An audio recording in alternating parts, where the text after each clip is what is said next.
Hi all. இன்றைக்கி வந்து actually chicken biryani craving இருந்துச்சு. பட் இன்றைக்கி ஃப்ரைடேனால் என்னால் சிக்கன் பிரியாணி பண்ண முடியல. So why not veg biryani. So எப்படி பண்ணுறதுன்னு பார்ப்போமா. ஸோ இனிஷியலாக வெங்காயம் என்ன வெஜிடபிள்ஸ் வேணுமோ அதெல்லாம் கட் பண்ணி சைடில் வச்சுக்கோங்க. நெக்ஸ்ட்டு ஒரு ஹெவி பாட்டம் பேனில் ஹோல் ஸ்பைசஸ், அதுக்கப்புறம் வெங்காயம் நல்லா சாட்டே பண்ண பிறகு தக்காளி அதுக்கப்புறம் ஜிஞ்சர் கார்லிக் பேஸ்ட்டுக்கு அப்புறம் தக்காளி போட்டுக்கோங்க. அண்ட் வெஜிடபிள்ஸ் என்ன வெஜிடபிள்ஸ் வேணால் போட்டுக்கலாம். அண்ட் கொஞ்சம் தண்ணி ஊற்றி சாட்டே பண்ண விடுங்க. அதுக்கப்புறம் புதினா, கொத்தமல்லி.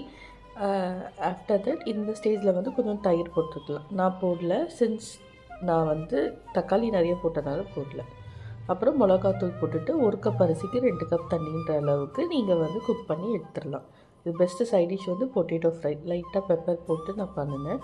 பிரேக்ஃபாஸ்ட்க்கு மேங்கோ ஓட்ஸ் ஸ்மூத்தி ட்ரை பண்ணி பாருங்கள் ஃப்ரெண்ட்ஸ், சூப்பராக இருக்கும். Enjoy. See you next video. Bye bye.